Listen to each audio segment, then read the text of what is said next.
Knights at the Round Table, a round-table discussion on speculative fiction books and film.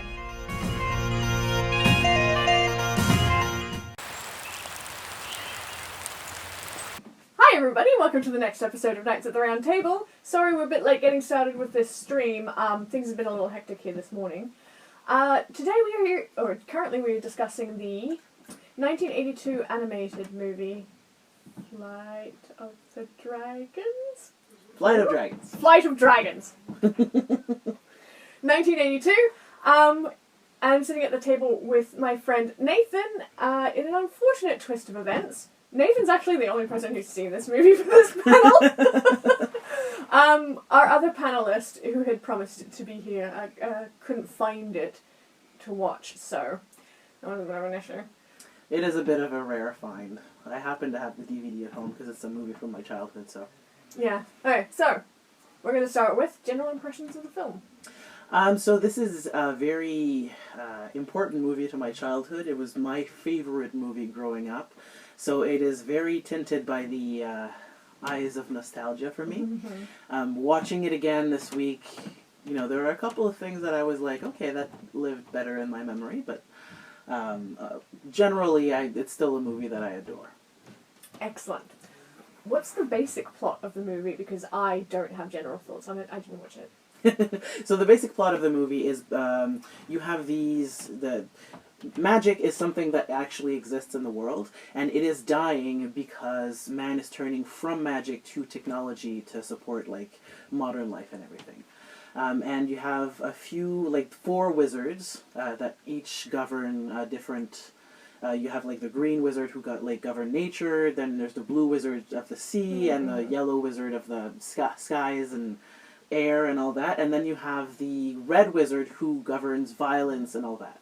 And all of the wizards are finding that their domain is shrinking, and their magical creatures are dying. All except the red wizard, who's actually getting more powerful as man is turning to technology and to warfare. And so the wizards get together and they want to create this sort of like shelter, which is, our modern imagining of, the domain of fairy. So like a, hidden world of magic. And Red Wizard is opposed to this because he's like, no, I'm having a good time here. Red Wizard Omadon, who is actually voiced by James Earl Jones. Ooh. Yes. Very excellent role. I mean, what can you ever say about James Earl Jones that's not amazing? Wow, okay, so this movie actually does sound like it's right up my alley. I'm really sad I didn't watch it now. I should have hunted it down.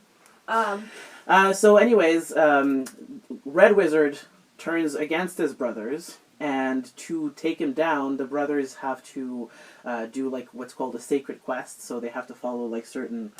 there's a procedure for a quest, and they have to find the perfect champion, who is actually someone named Peter Dickinson, who is an author and scientist from the 20th century, sorry, that was in 1980.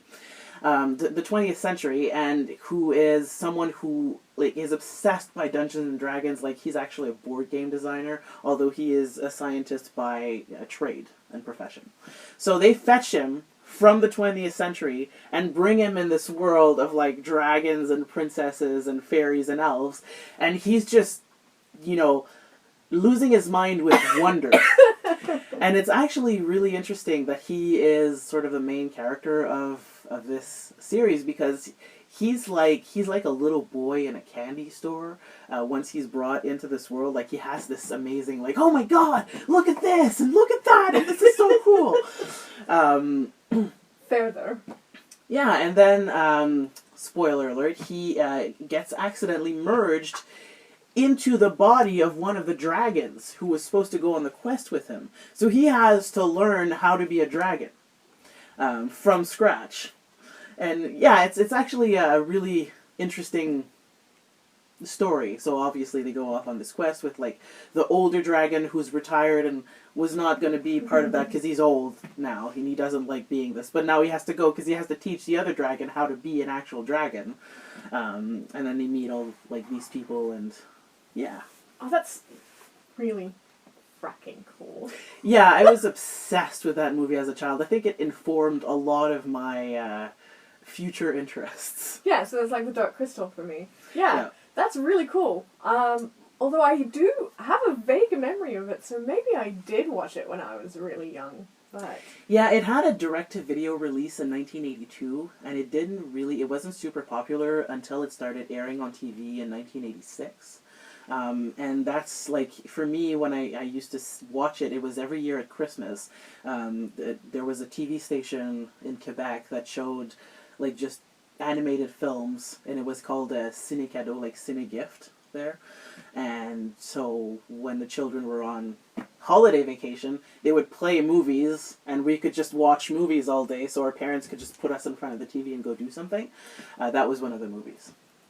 Okay, so we had a similar thing, but it was The Last Unicorn. Yeah. And it was every New Year's Day, like early in the morning, so when all the kids woke up, we would not bother our parents, who were probably very, very exhausted and maybe a little bit hungover, and run up to Grandma's house to watch it. Yeah. And that became our New Year's tradition, yeah. So same thing for you, but with this movie. Yeah, well, The Last Unicorn is actually produced by the same animation company. Oh, it's the same studio? The same studio, Is the animation style very similar? It is similar. I think The Last Unicorn is probably a little bit more detailed. Like, this is a little bit less polished than their other animations. Okay, because The Last Unicorn, I felt, had a lot of anime influence. Yes. Yes, and this has a little bit more. They're also the same studio who did, like, the Hobbit movie and the Return of the King and all that, so it's very traditional, very highly detailed.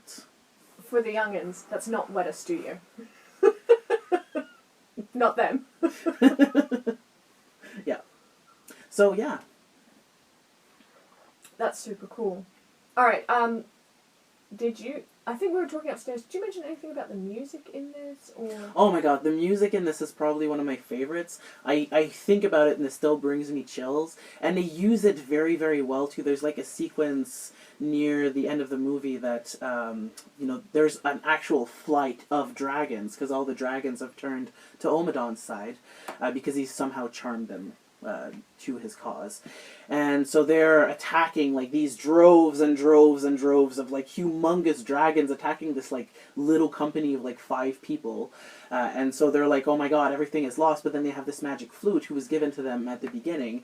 And they play a song on the flute, and it is just amazing. Like, the music in this movie is just out of this world. Like, I don't know if the soundtrack is available to find anywhere, but if it does exist, it's definitely something that I would listen to over and over again. Okay. Oh, yeah. Wow. Yeah, that used to be Skyrim for me.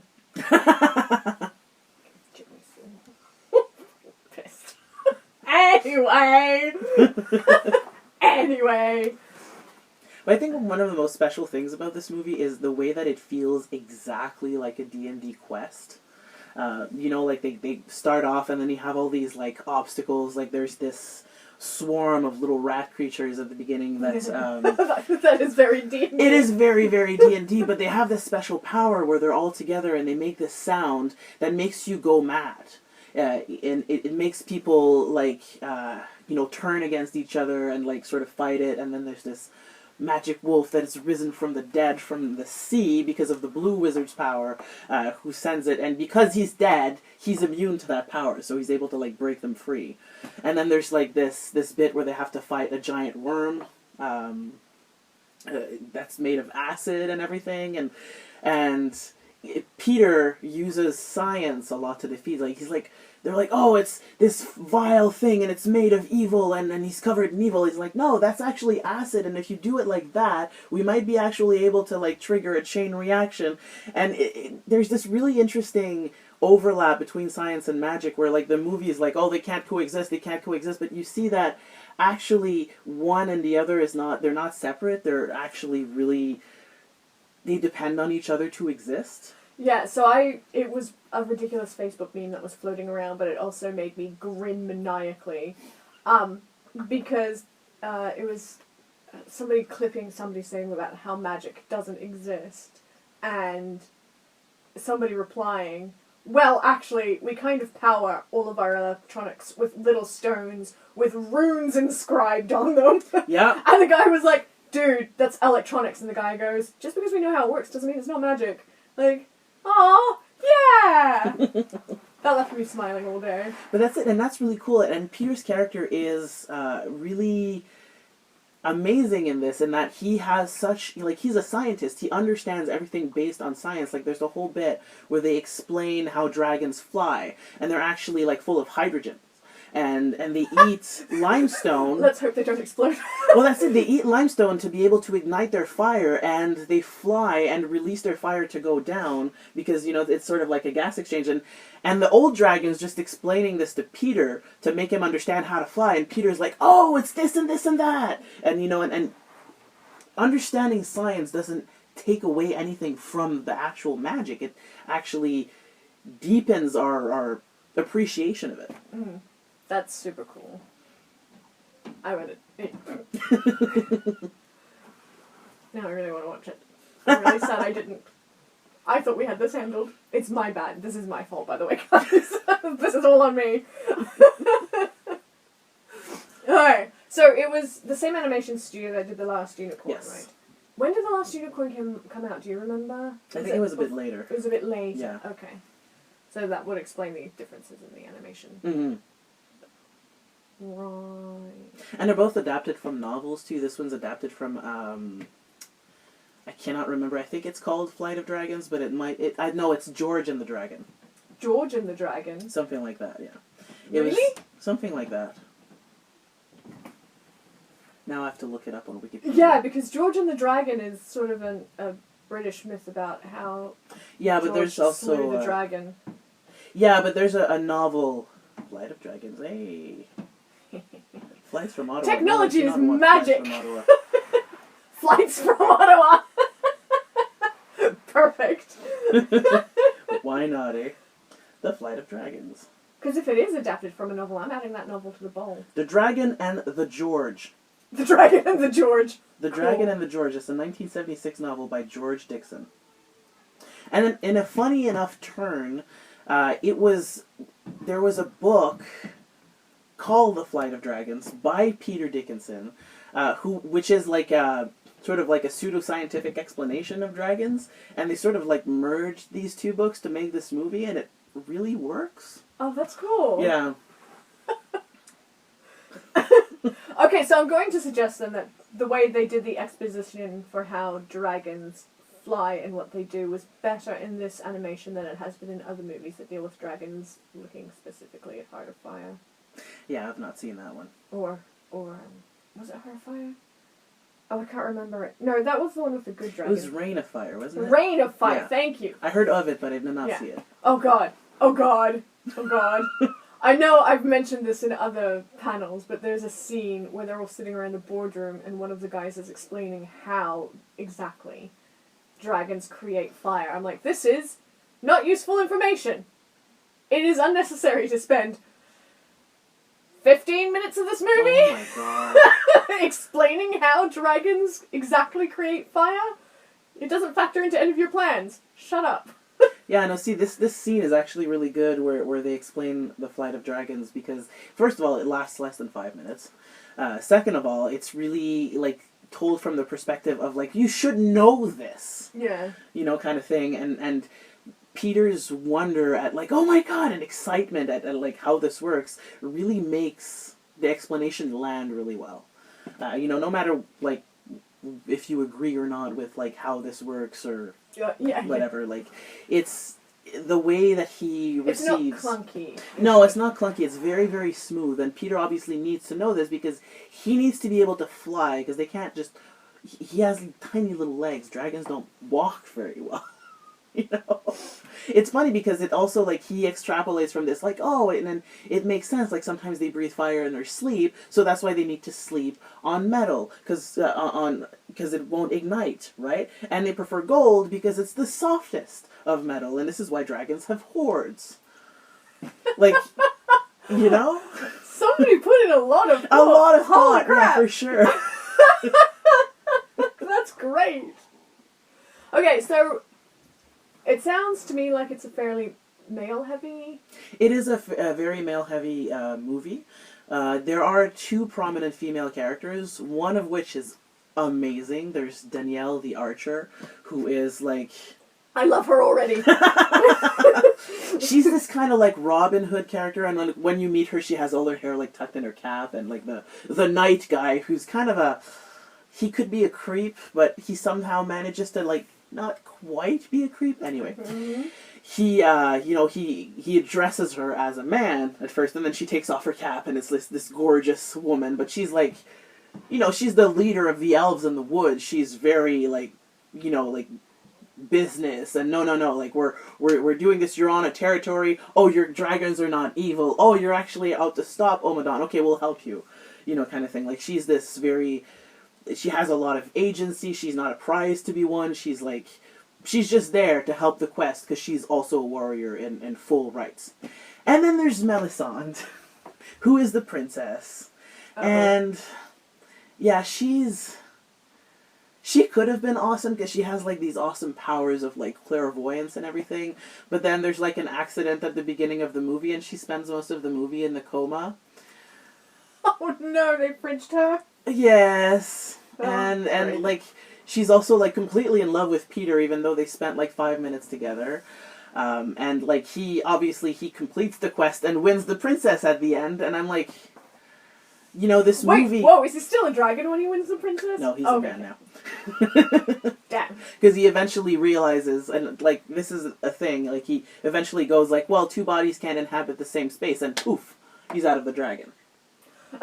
Oh, so it's his recollection of physics that releases the spell. And it's actually his knowledge of science that, like, defeats Omadon in a scene that's a little underwhelming, because it feels like, oh, well, they did so much, and, like, their quest was so magical and everything, and now he's just, like, blurting random math theorems at the guy, and then it defeats him for some reason. Oh, that is unfortunate. It's a little disappointing. And then there's this one bit that, rewatching the movie, I was like, oh my god, that is so fucking creepy. Night guy meets Melisande when she's like 4 or 5 years old, and he's like, oh, when you grow up, I'm gonna marry you. And I was like, dude, what? She's a child! Like, what? He eventually goes on to completely fall in love with Danielle the Archer, which is good. Because, like, they actually talk and get to know each other and have this whole, like, thing that makes sense. But yeah, it was like something like straight out of Twilight. Or honestly, it sounds like something out of David Eddings. Like, yeah, equally problematic relationship of Sparhawk and his queen. Yeah, but at least when she was a kid, he wasn't like, I'm gonna marry you. Yeah, no. He at least grappled with the... Yeah. Yeah. It's not like, I'm gonna marry you. He says something like, I decided then and there that I would fall in love with her, and I was like, I'm glad it doesn't work out this way, because it would have been, like, really creepy, but it's still pretty That's creepy. still really, creepy. Really. So that was the one thing he that... didn't age at all as she grew up, so... No, he did age. So he's got grey hair in this? Oh, or... yeah. Oh, really? Yeah, he's got, like, these grey streaks, and he's, like, about to retire and everything, and... yeah, I'm just glad he went for someone his own age. That was the one thing that really did not age well with that movie. Yeah, okay, I was going to say, and it's also the one fantasy trope that I really dislike. Yeah. Yeah. It happens, and it's not even in just fantasy, it's in a whole bunch of stuff. Like, I'm trying to think back on movies, and the only movie that I can think of that doesn't play on that trope is stuff with The Rock in it. Like The Rock, like San Andreas. Yeah. He's still in love with his wife who is his age. He doesn't get some young hot thing at the end of the movie. It's him and his wife, yeah, so... That was... I didn't realise how much of a refreshing change it was until I saw it, and then I was like, oh my god! Bing! Yeah, it's a trope that I dislike. A lot. And I'm glad they didn't go with it. Question, when she was out of the coma, this princess, was she at least decent, or was she complete ditz? No, she was decent. Okay. She had a head on her shoulders and everything, and she, I don't know, she has like a weird...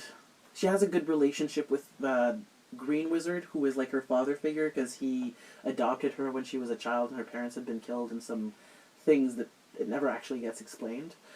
But yeah, no, she, and even when she's in the coma, she's actually like the lifeline of the wizard, because in her sleep, she keeps talking about what's happening. Like, it's sort of like her magic power, because she does have visions, and she, like, has visions of their whole quest. Well, the wizards can't participate because of, like, magic rules and everything.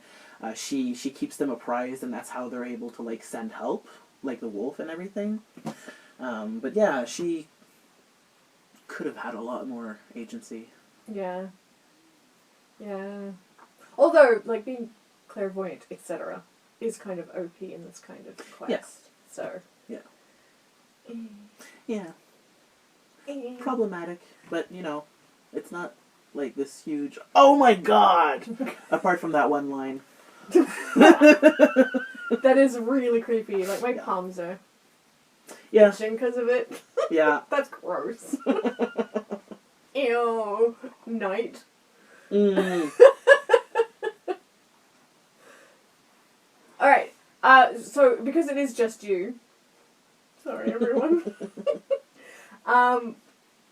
It's probably going to be shorter, but is there anything else that really bugged you, or that you think, other than, like, the fridging, that you think could have been done a little differently or better?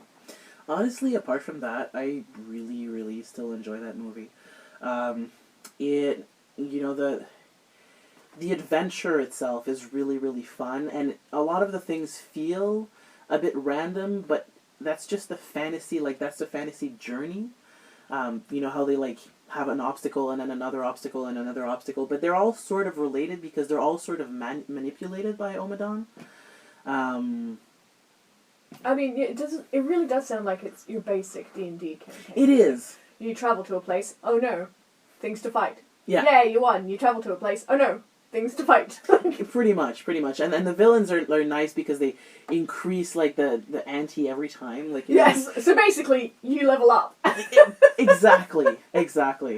And Peter's character could have been done really poorly, because he could have been like this, science guy and everything, but his childlike wonder really adds a lot to the movie. I think, honestly, it would be true to form. Yeah. Because I'm a pretty cynical person. But if I suddenly found myself in a world where dragons existed, I would probably be in a coma, actually, and just imagining this. But as me walking around, I'd be like, oh my god, this is so cool! All my cynicism gone! Yeah, and I love that he's, like, this big nerd who's, like, super into D&D and stuff like that, and, like, they don't shy away from that aspect. He's just, like, super enthusiastic about everything they're doing. Yeah. And he's often the one to, like, bring everybody around. Like, there's this point where they're, like, covered in despair, and, like, because it's an evil spell that Omadon is casting, and they're all like, oh, what's the point? Like, we're never gonna win, and he's like, no, we can do this, look, you've come so far, and everything, and he's like, yeah, he's a really good character. And I still love Danielle, is still one of my favorite characters, and I think you would love her too. Oh, I expect so. You said Danielle the Archer, and I'm like, I am there! Well, I still need to get my bow back from my trainer. Oh, damn it. It's been years. I don't even know if he's still alive. Oh no! I want my weapons back. He also has my sword. That's not the point! Okay. So, then... I was going to ask you what your favourite character is, but you've kind of already said. Yeah. Who would you be in this world? Who would I be in this world? Creepy night dude, no. No, I would not be creepy night dude. Hey kid, gotta marry you. It's I don't know, I would probably be Peter. Yeah. I'd probably be like, oh my god, this is so cool. I forgot my dice. Please don't roll one, please don't roll one. I always identified, and it's funny because, it's very close to my dead name, but the green wizard is named Carolinus. And it always meant a lot to me as a kid, because I was like, that's me! Yeah. That's awesome. So, do all the wizards have sort of pseudo-Latin names? They do not. They actually represent like different, like the air wizard is an Asian wizard and has like an Asian dragon sign, Oh, cool. and the blue wizard is an Arabic wizard and like typically Arabic look and all that, and then the green wizard is the typical Latin. Yeah. Yeah. White dude who grows herbs. Yeah. Radagast, but different. Yes, indeed. Okay, so this came out in... How old were you when it came out? I was 1. Okay. It started playing on TV when I was 5, though. So, Okay, so that's right when you- about the age when I started watching it, yeah. Okay. Yeah, I was going to say, I don't have a similar thing except for the Dark Crystal, and that's... My parents owned it on a VHS. Yeah. It was The Secret of Nim and the Dark Crystal on one Yeah. VHS, so it would always be a double billing. I watched that VHS so much. Secret of Nim was also really significant in my youth. I still quote Jeremy. You have a sparkly? I've always wanted a sparkly. Oh, he was the best. Oh God. I had a crush on Justin. Me too. Oh my God. The leader of the rats. The captain until he became the leader of the rats. Yeah. Yeah, Justin. Yeah, that's true. Me too. Oh, animation and its anthropomorphic crushes. No wonder furries are a thing. I know, right? Okay, so I think we've kind of exhausted everything we can with just a one-person panel. Again, sorry. Also, sorry to you, because...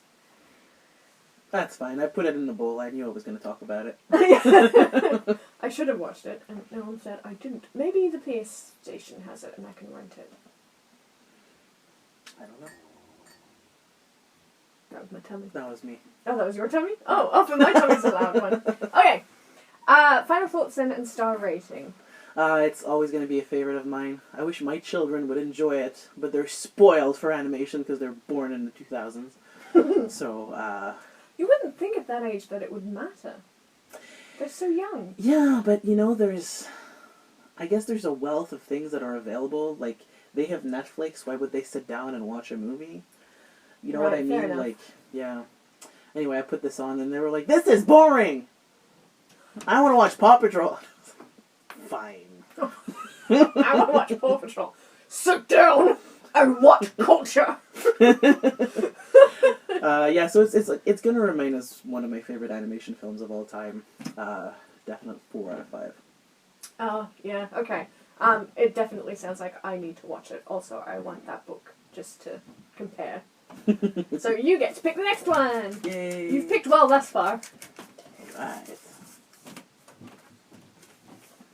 The Last Jedi. Yay! Well, I'm happy. The Last Jedi. Is that the new one? The latest one. With Rey. Yeah. I'm feeling better about that one. Come at me in the comments. I don't care. I'm not mad at them, but I don't particularly like the older Star Wars. And the prequels can go to hell. Alright, so next time we stream, we'll be talking about The Last Jedi, which was 2000 and something. 17, I think. 2017? Only 2 years ago? It feels like an age. Yeah, it's 2 years ago because the last year was Solo. Oh, well, Rogue One came out. Yeah, but it came out before. Before The Last Jedi? Yeah, it was Force Awakens, then Rogue One, then Last Jedi, then Have we Solo. done Force Awakens? I don't know. Well, we're starting in the middle of the series. Hey, it stands on its own. I mean, sort of, yes, I guess. Alright. We will be back shortly with our next topic, which I'm hoping is going to be the book. But we also have one other movie and a mini-series. So, yeah, stick around. We should be back shortly. Thanks very much for watching us, guys. Bye! Next time I'll watch the thing.